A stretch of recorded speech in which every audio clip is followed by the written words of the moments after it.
Alias and Scapegoat, and he's writing for soundtracks and things like that. So it's fun to kind of start with musicians and see them grow, and then go off and do something big. I'm going to interrupt real quick. I was living in Berkeley when Hello Allison, Scapegoat Wax started getting some radio play.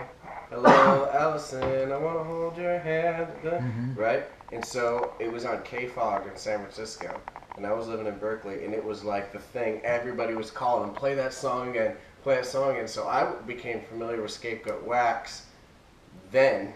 And then I moved to Chico years later, and I was sitting in the living room with a guy, who, has been involved. I graduated with Marty. Exactly. Marty. Yeah, he's just a Chico dude, It's just when fascinating he first started, to me. he asked me to give him. He's all, you come up with some weird stuff. Can you give me a list of like weird names for songs? So I gave him a list of like 20. I just went home that day and came up with 20. I don't know if he used any. I haven't. Well, he was paid attention. when we recorded that first album. It was Joe Schmo and the Trailer Park Tornado. He was Joe Schmo, and he had just some of the funniest lyrics. I mean, I still remember some of them.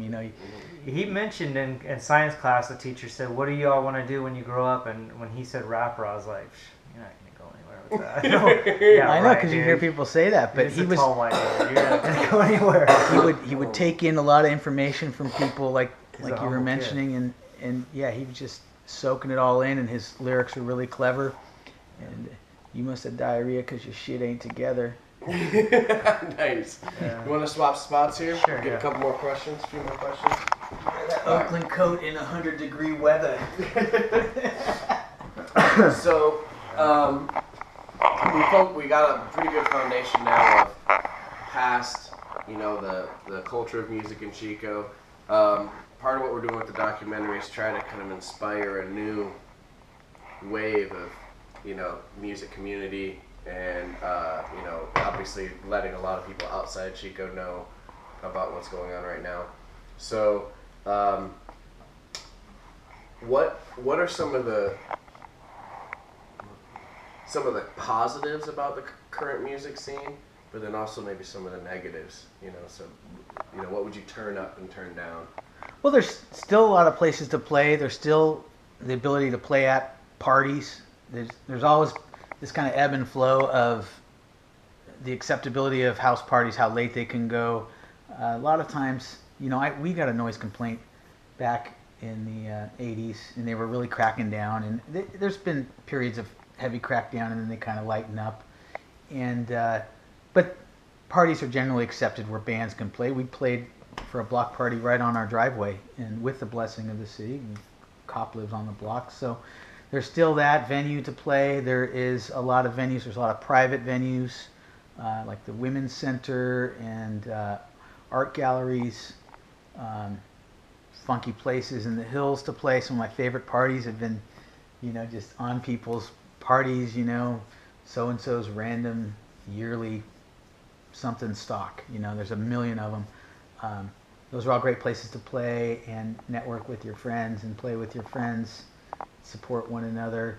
There's still a lot of open mic nights, places to play that don't involve just a major sales of alcohol, maybe more sales of caffeine or just some other reason to get together than just to drink. I want to start, we have all these beer fests. I've done sound for a lot of beer fests. I'm going to start a caffeine fest. Come on, man. Let's just have a caffeine fest and just chat. I think it'd be great, man. We do it right down here. You can rent Cedar Grove and have a party if you want. That's the cool thing about Chico's. You can do events. You can do small promotion. I work with a lot of small promoters who are getting into it.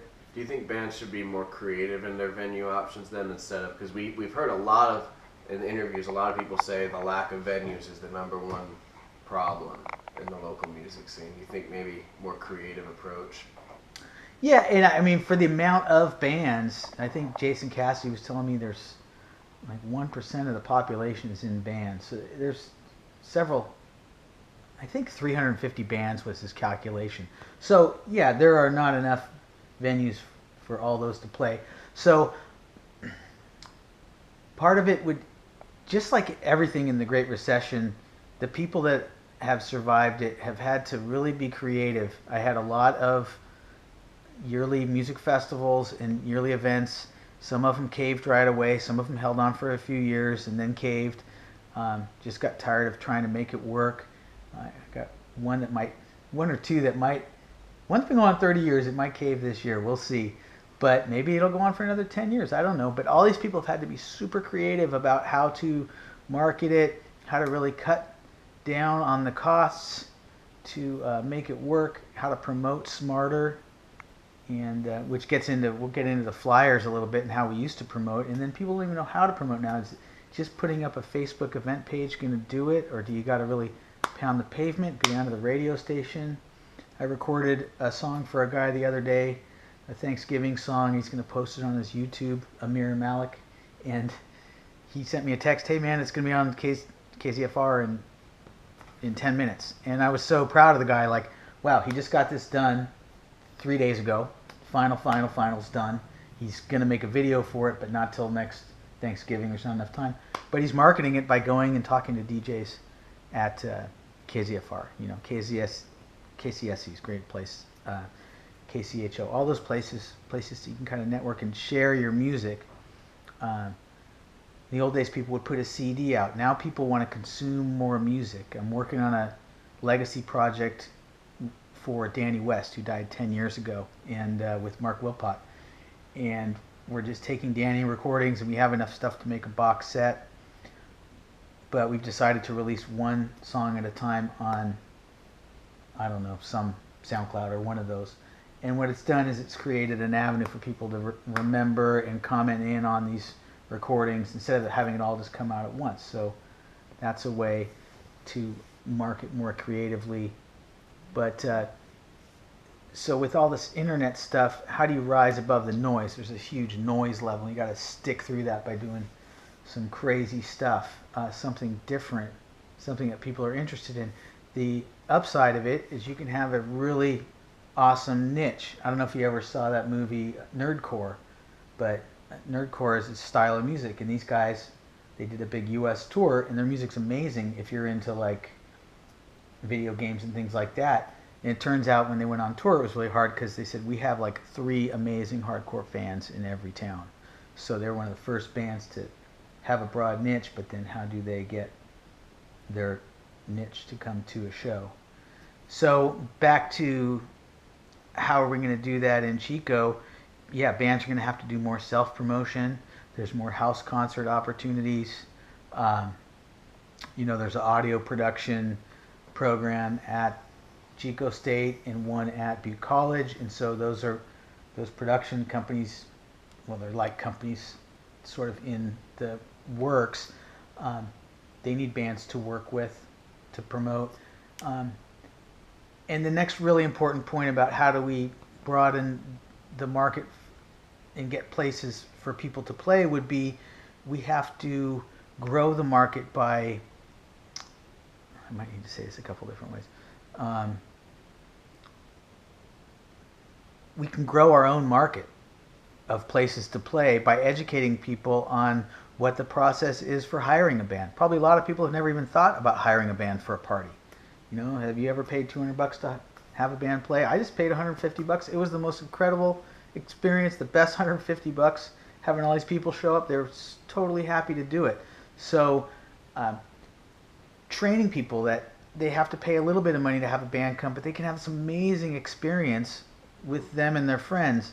When a band plays at a musical event, it's what's called an indelible memory. It's a memory that you will remember that night. And if you do it over and over, you're not going to remember every single night, but you'll remember those epic parties, those epic nights, instead of just a regular old house party without music. So you can create those moments.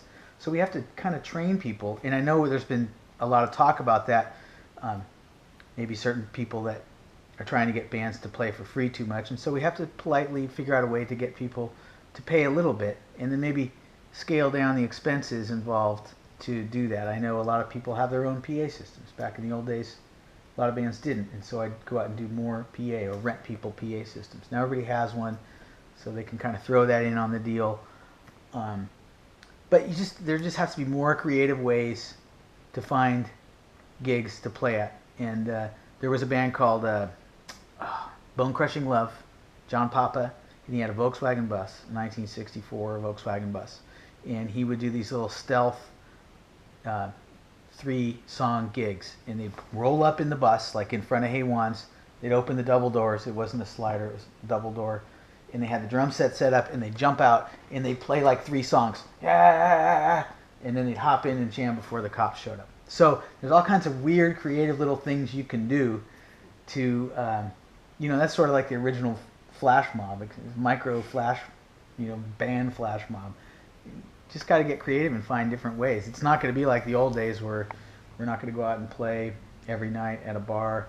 Yeah, there's DJs doing that. I think people grow tired of that, and there's a difference between watching DJs. I love what DJs do, and I work with a lot of DJs, and I fancy myself a DJ, by default at a lot of shows, and I love spinning stuff and capturing the mood of the people, but it's different than the interaction of the live band. So we just got to get creative and find ways to do that, but I feel like our scene is really strong, and it's hard all over. I have friends who play live all over the country in a small sort of experience like we have here, and one of my friends just moved to Alabama, and he says, dude, the gigs are great here, really solid, people pay. I know the East Coast like that, they pay a little more for production, they're used to it, they pay more for music lessons, they pay more for ballet lessons, they pay more to go to a recital, they're just used to that, they pay the engineers more. So that's a little different here, and so some of that's our responsibility to not cave in and do stuff necessarily too cheap, but to really provide an experience that is worthy of people coming to see you too. So I think Bob Howard stated it. He's like, I don't care how great your band is. If you wear cargo shorts, I'm not coming to see your band. And it's funny because ever since then, every time I see one of my friends' bands and they're wearing cargo shorts, I think about that. But he's true, and you don't have to dress up like he did from the Sex Pistols. He had drag, Brutilicus thing. But you got to dress one step above what your crowd is dressed like. So if they're wearing cargo shorts, you got to be wearing ripped jeans and a tie-dye.